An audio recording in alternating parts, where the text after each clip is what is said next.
It is almost 3 hours long. That's too long. It's too long. It's way too long. It's too long. It's too long, and they also, like, didn't do everything. Oh, hang on a second. Hello? Kristen? I'm going to be phoning this episode in. You're such an asshole.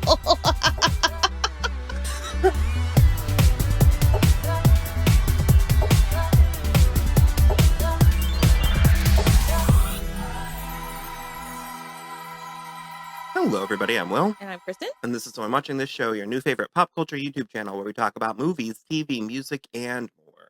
And as always, this is a spoiler show, so you have been warned. On today's episode, we're going to have a conversation about 2002's Harry Potter and the Chamber of Secrets.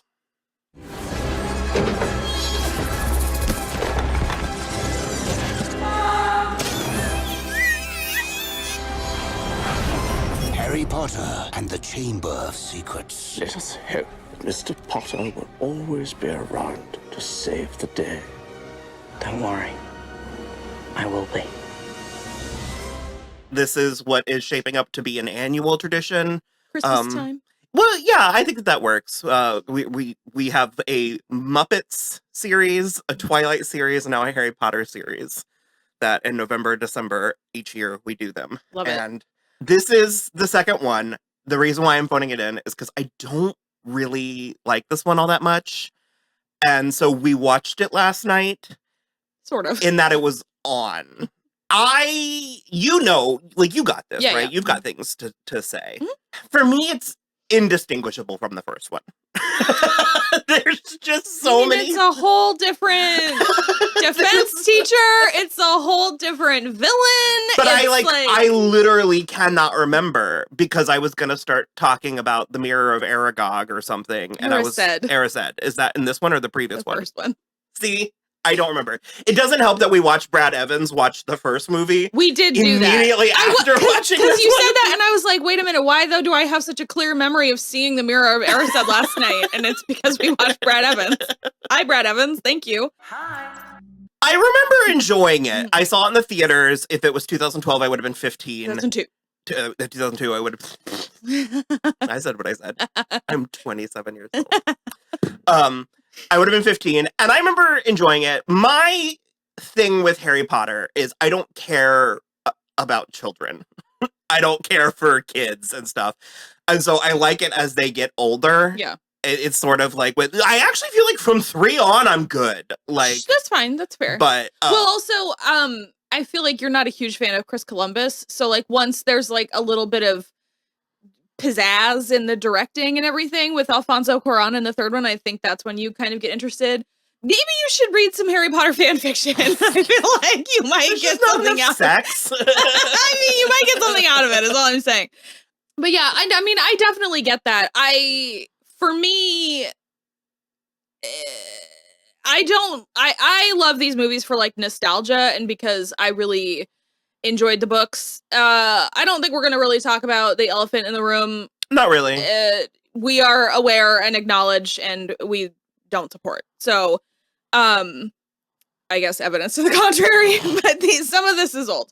But I really loved the books and I really enjoyed all of the movies, but even with this one, there are things cut out of it that I thought would have been fun to like see. And so I reached like a real pit of despair in the 6th one. And then the 7th ones are both really, really good. 7th and 8th ones are really good. But as a whole, I don't actually really think they're super well adapted, except for the first 2. I think the first 2 are the most direct adaptations of all the movies. And I think that's why I have such a soft spot for them, is because they do stick so closely to the books, which is always my thing. I always want the movies to be close to the books. But I definitely take your point. Once they are having like more complex emotions, it's obviously more interesting. There's only so much you can do with child actors who, like, as even Daniel Radcliffe has admitted, he just was like playing. He just was like being himself in the first couple movies. So I definitely get that. I don't know. I like this one. In a lot of ways, it's a little bit of a retread of the first one, which is not a terrible thing for a franchise in general, but also one as expansive and that runs as long as this one does. And I think where the first one, there was a lot of establishing and world building. I feel like this one, they spend a little bit more time just sort of being in it so that we don't have to keep doing that with each movie. Well, yeah, it's like every once in a while, like, there's still things that like Harry doesn't know, but it's also like, it's not as intense as the first one where he like doesn't even know what magic is. And like, so you're right about that. I was about to be like, this one is very intense. There is messages in blood. Yeah. There are people being petrified. Because again, I remember seeing this one in the theaters, and when what's the cat? Skimbleshanks? Mrs. Norris. When Mrs. Norris is like petrified, she looks dead. Yeah. I remember being like, that is a dead cat.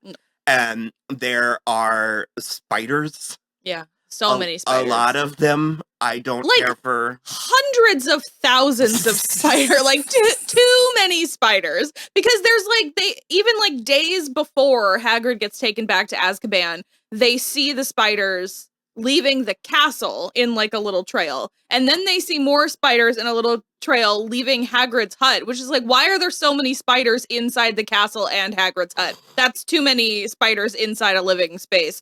And then they like follow them, and it's just like the forest is carpeted in spiders. There's that thing that's saying that it's like you're never more than like 7 feet away from a spider. I don't know. I've never heard that before. I hate it. That's how prevalent they are. You're like never more than 10 feet away from a spider. I hate it. Like actively. Don't go outside at night and turn on your flashlight. No, of course not. Ever since you told me that, So there are several things introduced in this movie. My favorite of which is Jason Isaacs' Lucius Malfoy. Oh, look, Potter. You got yourself a girlfriend. No, Draco. Play nicely. Mr. Potter. Lucius Malfoy. We meet at last. I love the Malfoys. Yeah. They're great. The Malfoys are really interesting characters. Well, and I said it when we were watching it last night. I was like, I wish that there was more there a little, because I think there's really, I love a redeemed villain, and I don't think with as much as they have in common that Harry and Draco should be enemies for as long as they are. Like, it's not until post series that they are even like cordial at work together. And I think that that's wrong. Like, I really think that Draco should have switched sides at some point within the book. I think the work is there, in my opinion. Well, and I think, as further movies go on, I think it's there with Tom Felton's performance. Oh, 100%. His performance in the sixth one is outstanding. Like that's one of my takeaways from the sixth one. Well, and because we'll get to it when we get to it. We only just spend real estate on it now, but because Narcissa is one of my favorites, and she's not a very prevalent character, but I think she does a lot of informing of Draco and the Malfoys in general. But you should read some fan fiction. But Lucius Malfoy, he's such a bitch. And I will say that is something that I really enjoy about these first couple, is because they are children's movies, they're allowed to be more heightened. This is melodrama. The Jason scenery, Isaacs is mincing. The scenery chewing, especially of him and Alan Rickman and Kenneth Branagh in this movie, the three of them are so fun and sort of delicious to watch in this movie, especially because Gilderoy Lockhart is like pretty gay coded also, so he is also just mincing around, and it's very, very funny. So what's his whole deal? He steals other people's heroic stories and accomplishments. Yeah, because he's not actually a very good wizard, but he's great at memory charms, and so he memory charms it away from the people and then like markets it himself. So he's like elevated himself, even though he's like not very good at anything. I do like, because there's that thing where you realize that it's like, oh, the villain is just the defense against the dark arts teacher. And I do like that they at least manage to switch it up. Yeah. Like it's not always the villain in the same way. Well, it's also like it's not always a villain because Lupin's not a villain. No, but he's yes, but what I find interesting is that because the position is cursed, you do get I always forget that part. Yeah. I remember, but I forget that the position is cursed. yeah, and so you do It's well you get like a plotted. wide variety of people in there. Yeah, it's a well plotted series, and it does something that is with all of my one book written is very hard to do, which is tell a consistent story Yeah. that feels complete but is also part of a larger whole. Okay. That is very difficult Yeah, to do. sure. To satisfyingly conclude a story where and again, I don't know if this is so much the books or the movies, probably both, but that an average viewer could sort of come in and watch only one movie Well, and it be relatively satisfied. it helps to have the like semi-arbitrary framing device of a school year. Mhm. So it's like you get there and everything's fine for like 6 weeks until the first Quidditch match, and then all of a sudden all hell breaks loose from everywhere, and that's like But it's basically also- every book. That's It's what also one of happens. those things where it's like enough time for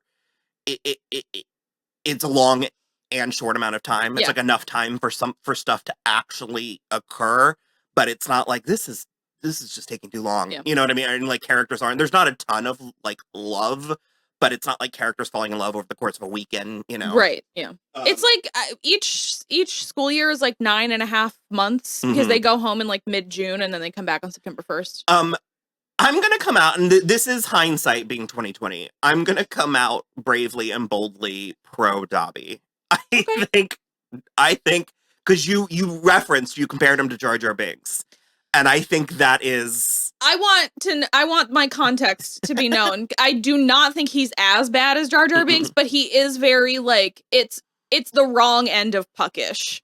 And I didn't like it even says in the books that he's got like a squeaky voice or something, but I just didn't imagine him quite as in your face as he is in this one specifically. So it was like Whoa. Yeah. Harry Potter. Such an honor it is. there's a lot of shtick. Yeah. There's a lot of wow, Yeah. like that kind of thing. Yeah. But it is also usually relatively contained to that scene, and the rest of the movie's feet are on the ground. Yeah. That it does largely register to me as when, funny. Like when the entire production is falling ass over tea kettle down the hill, then Jar Jar Binks is a way bigger problem than It's way more garish. Yeah. Insult to injury. But because I don't think I've ever not cackled at him smacking his head into the wall. Yeah. And like, That was an awful thing to say. Dobby! Stop! Dobby! Dobby, please stop! He has to punish himself when he's bad. It's like horrible. The Malfoys are horrible. Lucius is horrible. Like a horrible person. and he's wearing a potato sack. It's a pillowcase, I think. Yeah. For what? My pillow? It's like a dirty pillowcase, not allowed. I know. Yeah. I feel like utter delight is not what I'm meant to take from. You also I keep on saying things like he's not allowed, and I feel like you're gonna do that Hunger Games thing to me where I was like, well, you're not allowed to kill yourself, and you just were like, I think I'd find a way. And I was like, no, there's like rules, and you were like, oh good, yeah, rules, that'll stop me. It was when you were trying to explain it to me, and I was like, I would just kill myself. And you're like, you're not allowed to. And I was like, oh, okay. You could jump off the platform early. Yeah. I got there after watching and reading Yeah. the movies and books, but it was just the way that you were like, that's against the rules. But yeah, so I do think it's funny, and I think because I know he's in more of the books than he is in the movies. I'm curious what it would look like if he were in more of the movies. They would have to change so much. Like the house. I know elf, the house elves is its whole thing. The house elf thing is a huge part of the fourth one, and it never really. There's not even like an ounce of it in the movies, but yeah, I mean, because like. Hermione just gets really bent out of shape about Winky, who we were talking about Winky last night, and she's not even in the movies at all. And so that's when she starts like a coalition essentially to like get all the house elves freed. And I don't know. I don't necessarily wish that like Hermione getting into like a house elf labor dispute was included in these movies, but I do think it deepens the world to an extent. Because as I recall, Dobby's way more grounded in the 7th movie, and so I would be curious to see what that would be like. But yeah, we get Fawkes. I really like Fawkes the Phoenix. I think it's a very interesting design. As much as I like physical like things, I do find the animatronic a little distracting. But yeah, I mean, it was 2002. And I mean, the first movie was a big hit, and this was expected to be a big hit also, but also with the like Chris Columbus of it all, I think they were not really like, let's do a lot of CG. The Quidditch is better. The Quidditch looks way is a little better in this one, I think. And I'm trying to think of what things that we want to touch on. We get the Whomping Willow. I don't think that's in the first. No. It's introduced in this one, and then it's a big deal in the third one. And then that's mostly it. There are elements of, like I said, with the melodrama, there are slapsticky comedy elements because I do love them in the car and they're trying to catch up to the train. Yeah. But it's behind them, and Rupert Grint has several. He's very good. I think in the early movies, he's the best of the three of them in the early movies. He just has so many just like, yeah. Well, they even do a hilarious cut to like a Hedwig puppet face. It's digital of Hedwig being like, yeah. It's very funny. But I really like Rupert Grint in that. And Bonnie Wright, she gets that hilarious introduction scene. We go. Mummy, have you seen my jumper? Yes, dear, it was on the cat. Hello.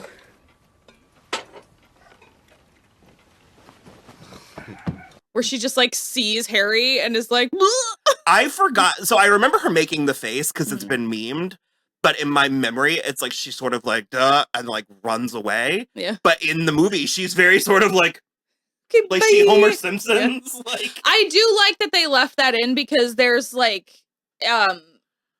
there's mentions of like multiple times where she like accidentally like sticks her elbow like in food because she's so like flustered around him. It's cute. we have the basilisk. There's the whole Tom Riddle thing. There's the debate as to whether or not Harry should have been in Slytherin or Gryffindor. You know, I like it, and I think we find out he speaks parcel tongue in this one. Well, he does in the first movie, but he doesn't know. Okay, he thinks he was speaking English. He thinks he can just understand. Okay, that one snake. He didn't. And know. That's from the Scar. So. Him being able to speak parcel tongue? I am assuming everyone has seen this movie, so I'm going to spoil the very ending of the whole shebang. It's because when Voldemort killed his parents, that made another Horcrux that is inside Harry. So he has a piece of his soul inside him. And so it's like that. Yeah. That's like this. It's not the Scar specifically connection, but yes, because Voldemort is the heir of Slytherin. He is the last one of Slytherin's line.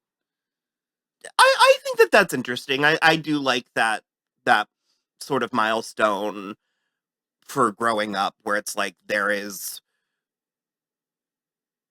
obviously what you can do, but there's also what you choose to do with what you can do. Yeah.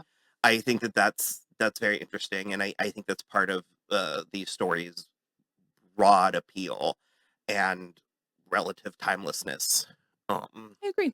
The basilisk, I think it's fine. I was always a little disappointed that it's just a snake, which, to be fair, that is it's sort of like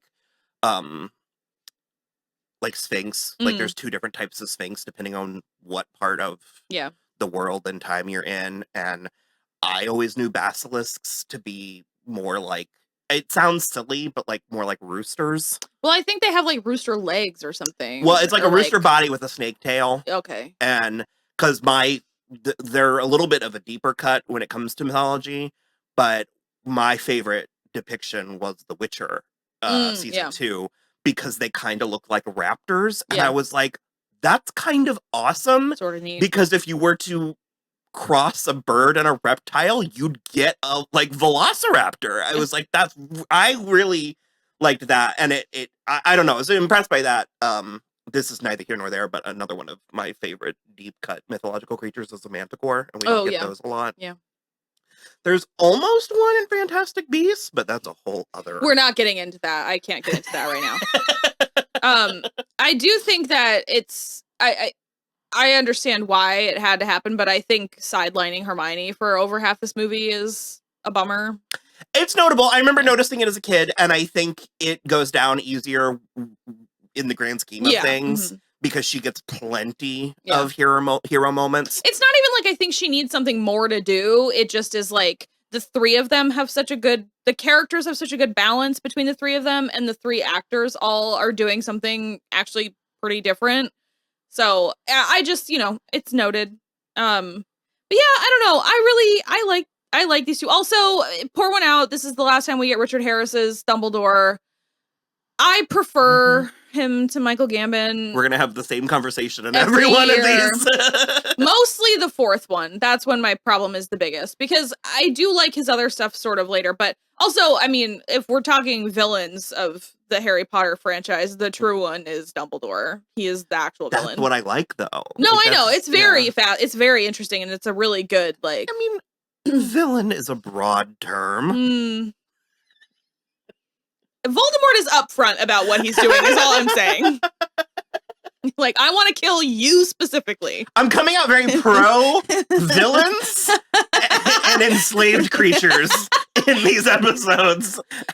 And I don't know how I feel about that. Well, I think it's like, I don't know if it's actual canon, but it's seemingly pretty wide held fanon that the Hogwarts elves are free. And they're like paid wages. I don't think that's real in the books, but I like it. This is a weird note to go out on, but I feel like we're getting to that point, and I just want to say that I actually find it immensely hilarious. In the beginning, the scene where Dobby is trying to get Harry in trouble, and he does that by dropping the cake on the boss's wife. Yeah. Pudding. Pudding? What pudding?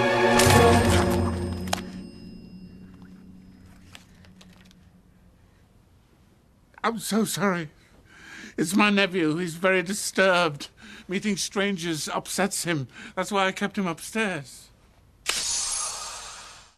Because Harry's obviously trying to stop it. Yeah. And once it happens, it just looks like Harry. Like threw it on her? And I'm just trying to imagine why. Like why he would have done such a thing? Crept into the room and dropped a kid. It's so funny to me in a way that, I don't know, I think that that's comedy gold. It is pretty funny. We also get introduced to like a handful more Weasleys. Like we get Arthur. Your sons flew that enchanted car of yours to Surrey and back last night. Did you really? How'd it go? I mean, that was very wrong indeed, boys. Very wrong of you. Now, Harry, you must know all about muggles. Tell me, what exactly is the function of a rubber duck? Oh. And Percy gets like a little bit more like at the table. This is the one that has my favorite, the diagonally. Yeah. Because I don't think I processed the first time or two. So I was like an adult by the time I actually parsed what was going on. Well, it's also like every time that they try to like show Harry something new, it like, and I'm just like, he doesn't have any concept. frame of reference. Like, and also, like, I'm pretty sure you can go through the flu with another person. So, like, I don't know why Molly or Arthur they didn't, like, throw him just like, okay, to bye! the wolves. But it's just the way that it's Arthur, where he's like, I think, is it Arthur who says, I think he said diagonally. Yeah. Diagonally.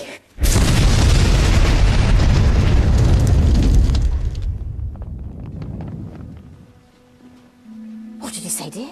Diagonally. Because it's like when you hear a nonsense word and you're like, did I say that right? Well, the only issue with that is that he's been to Diagon Alley already, just not through the flu. So he should know how to say it. So, yeah, and then he stabbed the book. Yeah. And that's important, but you don't find that out till later. I already talked about the Horcruxes. Although that is a plot hole because it should have taken the Horcrux out of him because he got stabbed with the Basilisk Fang. Yeah. Just saying. It's a plot hole.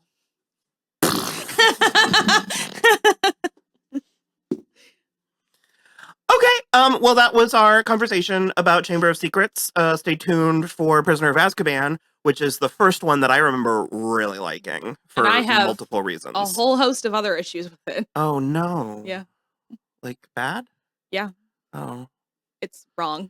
I don't give a fuck. My favorite part about the movies is that I didn't have to read them. The timeline is totally